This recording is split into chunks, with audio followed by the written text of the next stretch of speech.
ठीक है, इन सब के डिफरेंट इंटरेस्ट होते हैं। यहां पे कोई मुल्क ये बोल रहा है, अमेरिका कुछ बोल रहा है, रूस कुछ बोल रहा है, चाइना कुछ बोल रहा है। शुरू हुई है कोल्ड वॉर के बाद तो इनकी ज्यादातर कोई प्रॉब्लम थी नहीं, और नेटो ने तो ये बोल दिया था कि वहां से खतरा है ही नहीं है। तो अभी रूस जब क्या नॉर्थ में, क्या ईस्ट में, वेस्ट में, ही is not concern. Doctor Jaishankar का सिर्फ एक ही मकसद है, भारत ज्यादा तो सभी कर लेते हैं, कम में ज्यादा करें। तो मुझे लगता है इंडिया ने अब ये दरवाजे खुल गए, अरबों दर। जय हिंद दोस्तों, मैं हूं मेजर गौरवारी और आप देख रहे हैं द चाणक्य डायलॉग्स।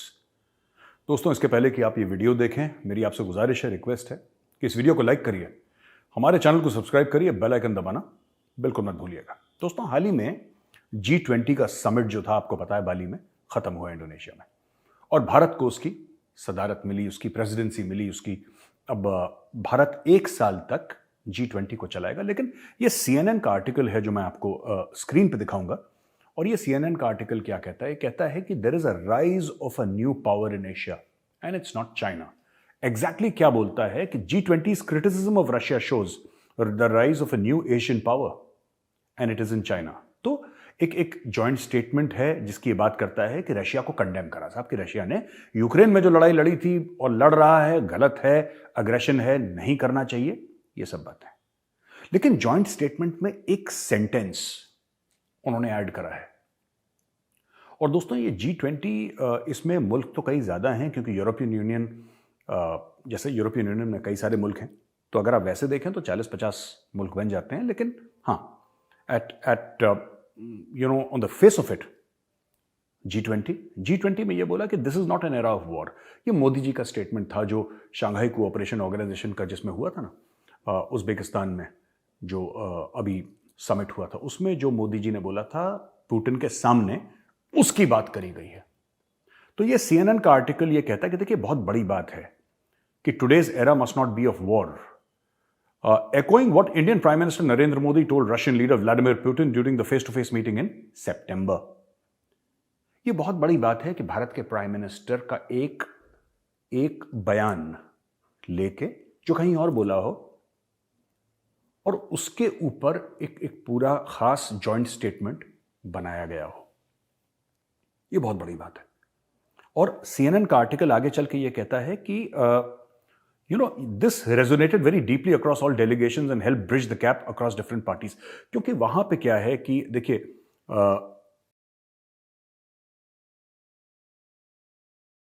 जो विनय क्वात्रा हैं भारत के फॉरेन सेक्रेटरी, उनको मैं कोट करता हूं, और उन्होंने ये बोला कि जो this is not an era of war, जो मोदी जी ने बोला था ना SCO समिट में, resonated very deeply across all delegations and helped bridge the gap across different parties। आप देखिए ना, इसमें क्या होता है कि ये मुख्तलिफ किस्म के लोग आते हैं वहाँ पे, मुख्तलिफ किस्म की राय होती हैं लोगों की, और अलग अलग मुल्क हैं, उनकी अलग अलग मफाद हैं, दे हैव डिफरेंट इंटरेस्ट्स।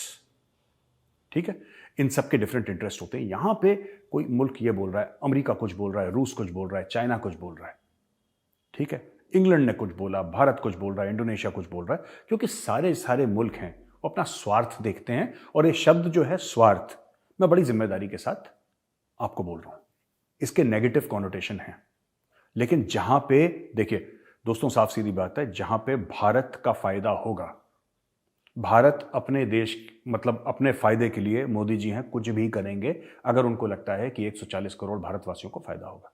चीन भी यही करेगा, इंग्लैंड भी यही करेगा। कोई भी देश किसी और देश के फायदे के लिए काम नहीं करता, सारे देश अपने खुद के फायदे के लिए काम करते हैं। एक ऐसे माहौल में, एक ऐसी जिसको कहते हैं गैदरिंग में, वहां पे कोई ये बोले कि भारत, एक किस्म से लीडरशिप रोल माना है भारत का, इसीलिए CNN का आर्टिकल मैं कोट कर रहा हूं। एक भारत को ये बोला कि हाँ ठीक है, और ये मानता है कि जिस तरीके से G20 चला, जिस तरीके से भारत की फॉरेन पॉलिसी चली, जिस तरीके से वहां पे NSA थे, अजीत डोभाल साहब थे, जहां पे डॉक्टर जयशंकर थे वहां पे, और जिस तरीके से मोदी जी ने अपने आप को कंडक्ट करा, ये जो पूरी चीजें हैं साइडलाइन से अगर आप देखें, राइट, वो एक चीज दर्शाती हैं बार बार कि पूरे एशिया में एक महाशक्ति जन्म ले रही है, और जन्म ले चुकी है, और वो चीन नहीं है, वो भारत है। ये CNN, जो आप ये कह सकते हैं सबसे बड़ा चैनल कह सकते हैं अमेरिका का, वो ये बात बोल रहा है, ये पहली बार बोल रहा है। And this is indeed a pleasant surprise, जो कि फॉरेन पॉलिसी वॉचर्स हैं मेरी तरीके से, जो स्टूडेंट हैं जियोपॉलिटिक्स के लिए, मुझे लगता है कि उनके लिए बहुत बड़ी बात है। ये आर्टिकल ये भी कहता है कि as New Delhi deftly balances its ties to Russia and the west, Modi, analyst says, emerging as a leader who has been courted by all sides, winning him support at home while cementing India as an international power broker. Bharat जो है वो balance करने की कोशिश कर रहा है, ठीक है। भारत रूस के साथ भी अच्छा है, भारत अमेरिका के साथ, ये रूस और अमेरिका की तो प्रॉब्लम अभी शुरू हुई है, कोल्ड वॉर के बाद तो इनकी ज्यादातर कोई प्रॉब्लम थी नहीं, और नेटो ने तो ये बोल दिया था कि वहां से खतरा है ही नहीं है। तो अभी रूस जब चढ़ दौड़ा यूक्रेन के ऊपर, तब जाके परेशानियां शुरू हुई हैं। And all these things are not more than 1.5 years old।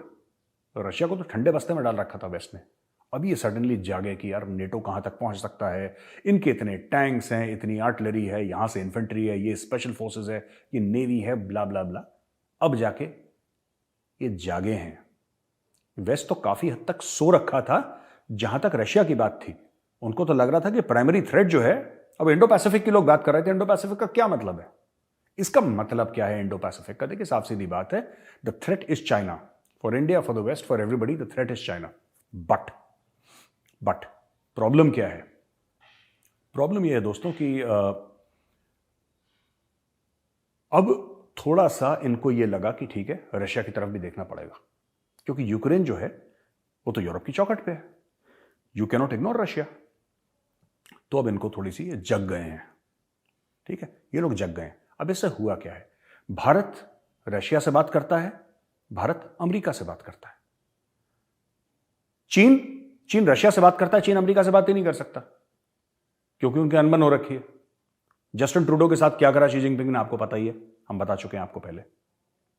लगभग बदतमीजी पे उतर आया शी जिनपिंग, लगभग, राइट। कहने की बात सिर्फ इतनी सी है दोस्तों कि इंडिया इजराइल से भी बात करता है, इंडिया ईरान से भी बात करता है, और दोनों मुल्क भारत की सुनते हैं। वो सऊदी अरब से भी बात करता है, वो कतर से भी बात करता है, वो ईरान से भी बात करता है, इराक से भी बात करता है। यानी कि ये जो दुनिया भर में लड़ाइयां हो रखी हैं दो गुटों के बीच में, ठीक है, अब ईरान और इजराइल आपस में दुश्मन हैं, ईरान और पैलेस्टीन आपस में इनकी नहीं बनती, लेकिन भारत की दोनों से, भारत की सबसे बनती है। और यही जो ये आर्टिकल है यही कह रहा है कि जिस तरीके से भारत एमर्ज हुआ है global power broker, I don't think power broker is the correct term to use, but हां, डिप्लोमेटिक हेफ्ट इतनी बढ़ गई है जब से मोदी जी प्राइम मिनिस्टर बने। देखिए भारत की डिप्लोमेटिक हेफ्ट पहले भी थी, लेकिन जिस लेवल पे मोदी जी ले गए हैं, मुझे नहीं लगता कि कभी पहले भारत के 75 साल इतिहास में कभी ऐसा हुआ है। और इसका यह भी कारण है कि we have a very very capable, मैं थोड़ा सा ना 2 मिनट दोस्तों लगा के मैं आपको समझा दूं कि भारत की डिप्लोमेटिक जीत हो क्यों रही है। देखिए साहब, ऐसा है कि इंडिया आज की तारीख में डिप्लोमेटिक विन्स इंडिया की बहुत है, जीत रहा है। कारण यह है कि डॉक्टर जयशंकर केपेबल है, इसमें कोई शक नहीं है। Doctor Jaishankar is an outstanding diplomat, इसमें भी कोई शक नहीं है। लेकिन जो उनको मोदी जी से सपोर्ट मिला है, डॉक्टर जयशंकर पॉलिटिशियन नहीं है, उनकी कोई कॉन्स्टिट्यूंसी नहीं है। उनको यह नहीं देखना पड़ता कि कांग्रेस वाला क्या, आम आदमी पार्टी वाला क्या, साउथ में क्या, नॉर्थ में क्या, ईस्ट में, वेस्ट में, ही is not concern. Doctor Jaishankar का सिर्फ एक ही मकसद है, भारत की डिप्लोमेसी दुनिया भर में चमकती रहे, और भारत के जो एम्स हैं, जो मोदी सरकार का विजन है, वो इंप्लीमेंट होता रहे अब्रॉड।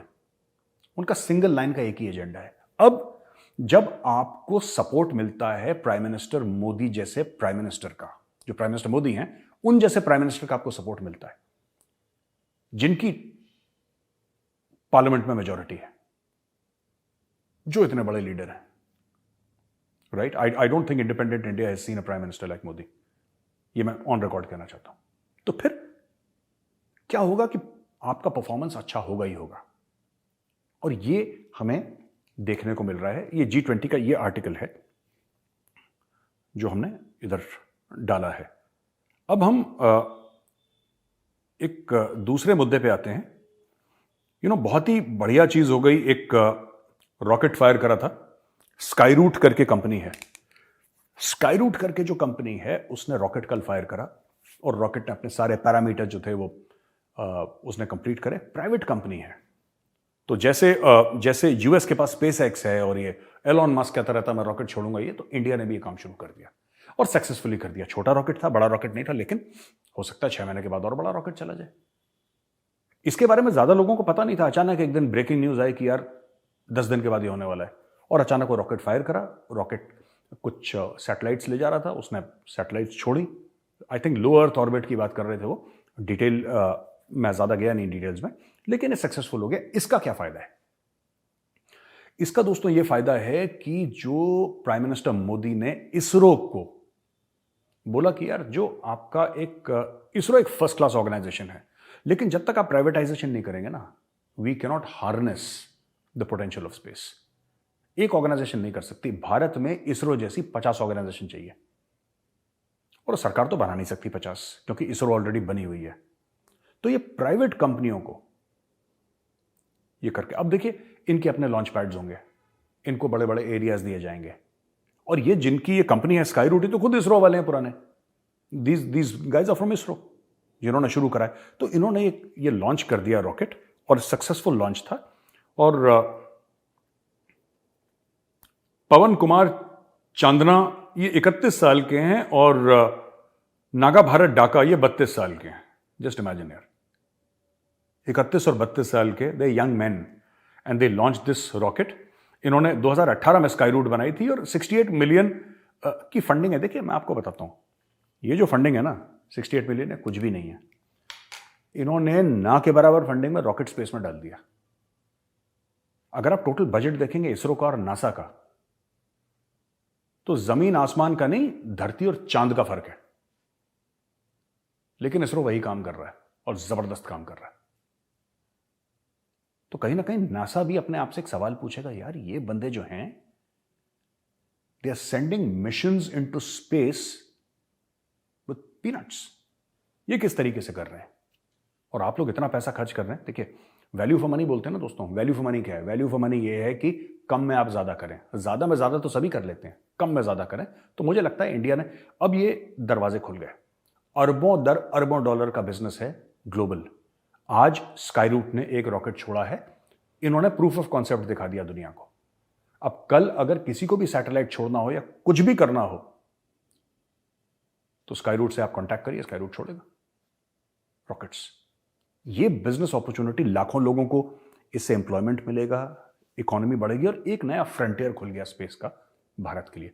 एंड मैं बता रहा हूं कि अगले 5-1 साल में मुझे लगता है कि this will significantly add to India's GDP. तो दोस्तों ये privatisation of our space programme, एक तो ये हो गया।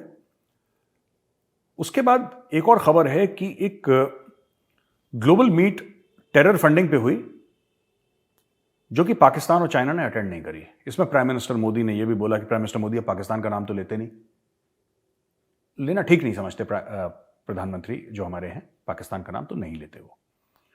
तो एक नो मनी फॉर टेरर करके एक प्लेटफॉर्म बनाया था, ministerial conference on counter terrorism financing. और इसमें बोला है कि साहब 70 कंट्रीज टेकिंग पार्ट, 70 मुल्क और 450 डेलीगेट्स। प्राइम मिनिस्टर मोदी के कुछ स्टेटमेंट्स हैं। Well known that terrorist organisation get money through several sources. One is state support, certain countries support terrorism.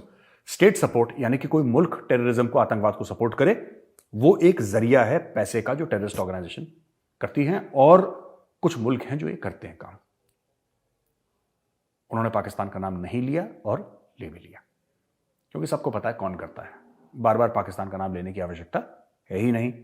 दूसरी चीज, India is helping build global momentum against terror funding. The intention is to bring the world together and taking the war against terrorism to the next level. Bharat जो global momentum है terror funding, उसके खिलाफ भारत काम कर रहा है, अग्रसर है, सबसे आगे श्रेणी में खड़ा हुआ है। भारत पूरी मेहनत कर रहा है कि टेरर फंडिंग रुक जाए, और दुनिया को एकत्रित करने की या इकट्ठा करने की जरूरत है। टुगेदर सबको लाओ एक साथ, और टेररिज्म, जो वॉर अगेंस्ट टेरर, उसको नेक्स्ट लेवल पे ले जाओ। ये वॉर अगेंस्ट टेरर दोस्तों सिर्फ ऐसे बम पटाखे से नहीं होता कि यहां पे बम मार दिया, यहां पे मिसाइल नहीं। इनका एक पूरा इकोसिस्टम है और इंडिया ये कह रहा है कि आप जब तक इकोसिस्टम को ध्वस्त नहीं करेंगे, एक तो अमेरिका का तरीका है ना, अफगानिस्तान में घुस जाओ 20 साल के लिए, इराक में घुस जाओ 20 साल के लिए। क्या इराक में टेररिज्म खत्म हो गई, अफगानिस्तान में खत्म हो गई? नहीं, क्योंकि आपने टेररिस्ट मारे, आपने टेररिज्म को थोड़ा ना मारा। इंडिया जो कोशिश कर रहा है टेररिज्म को मारने की कोशिश कर रहा है। इंडिया कोशिश कर रहा है कि टेररिज्म को मारे और मुझे लगता है यहां पे सबसे बड़ी जीत होगी भारत की, इन सबको इकट्ठा करना। No money for terror. ठीक है दोस्तों। अच्छा, एक और खबर आई बड़ी इंटरेस्टिंग कि आयतुल्ला खुमैनी, जिसने वो 1979 में रेवोल्यूशन हुई थी ना ईरान में, आप सबको याद होगा, उसके पहले तो बड़ा वहां पे ईरान, वहां पे राजा वाजा हुआ करता था ईरान में और सब कुछ ठीक ठाक था, बड़ा मॉडर्न स्टेट था। उसके बाद खुमैनी आए तो जितने भी मुल्ला आए थे इन लोगों ने वहां पे राज करा। फिर उसके बाद तो कहते हैं उसका घर जला दिया। उस जिसने शुरू करा था, उसका जो एंसेस्ट्रल हाउस था, they burnt it. Protesters in Iran have set fire to the ancestral home of the Islamic republic's founder Ayatollah Ruhollah Khomeini 2 months into the anti regime protest movement. तो ये उन्होंने शो करा कि जनाब western एक मरकजी province, I don't know, लेकिन France 24 ने खबर कवर करी है और बोला है कि ये जो खुमैनी की इमेजेस हैं, जो लीडर है वो दाढ़ी वाला, जो हर जगह उसकी इमेजेस, उस पर लोगों ने आग लगा दी है। और ये जो चीजें हैं, काफी लोगों को डेथ सेंटेंस भी दिया गया, काफी लोगों को सजाए मौत भी सुनाई गई है। लेकिन ये हुआ ये है कि they have totally gone out of. ये पूरी जो प्रोटेस्ट है ईरान में एंटी हिजाब, ये अब कुछ और बन के रह गई। अब ईरानी काफी इसमें बोल रहे हैं कि इसमें अमेरिका का हाथ है, इसकी साजिश है, उसकी साजिश है। ठीक है, हो सकता है साजिश हो भी, हमें तो नहीं पता कि अमेरिका की साजिश है कि नहीं, इजराइल की साजिश है कि नहीं, यहूदियों ने कुछ करा कि नहीं, we don't know. But the fact of the matter is कि जो कर रहे हैं जमीन पे वो तो ईरानी ही हैं। और अब मुझे लगता है कि ईरानी पक चुके हैं, ये जो मुल्ला है ना ईरान के, उनसे पक चुके हैं। अब इस सड़क पे चलते चलते जो मुल्ला चलते हैं सर पे ना, वो अपनी पगड़ी जैसी पहन के, तो लोग पीछे से मार रहे हैं, उनकी पगड़ी उछाल के भाग रहे हैं। ये ईरान में एक नया प्रोग्राम शुरू हो गया। अब लोग साफ कह रहे हैं कि जो भी पगड़ी है, हिजाब है, इन सब के खिलाफ वहां पे जो आम सोसाइटी है उसने एक ऐलान जंग कर दी है। मतलब they have declared war on this. अब ये पता नहीं कहां जाके रुकेगी दोस्तों। तो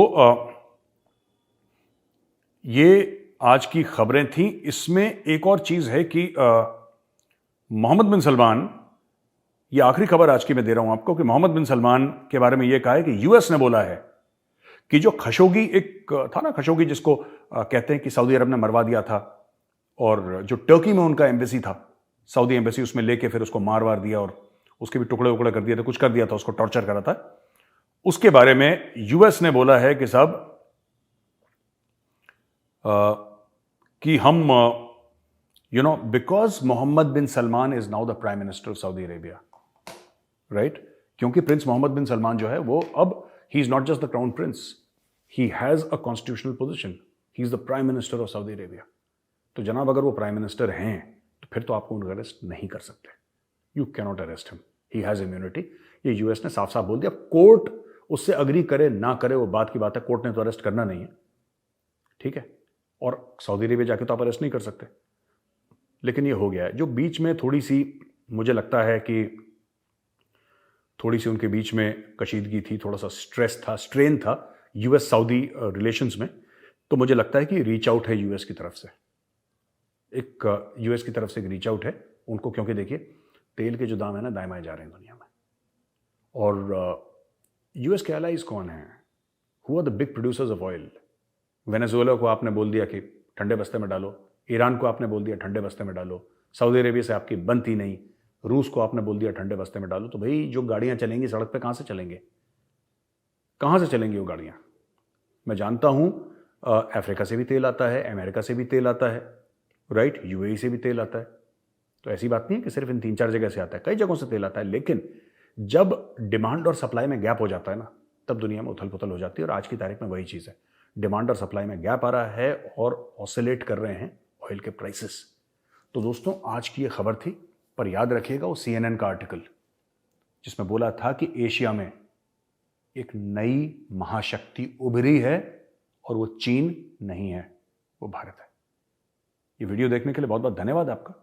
इस वीडियो को लाइक करिए, हमारे चैनल को सब्सक्राइब करिए, बेल आइकन दबाना बिल्कुल मत भूलिएगा। जय हिंद।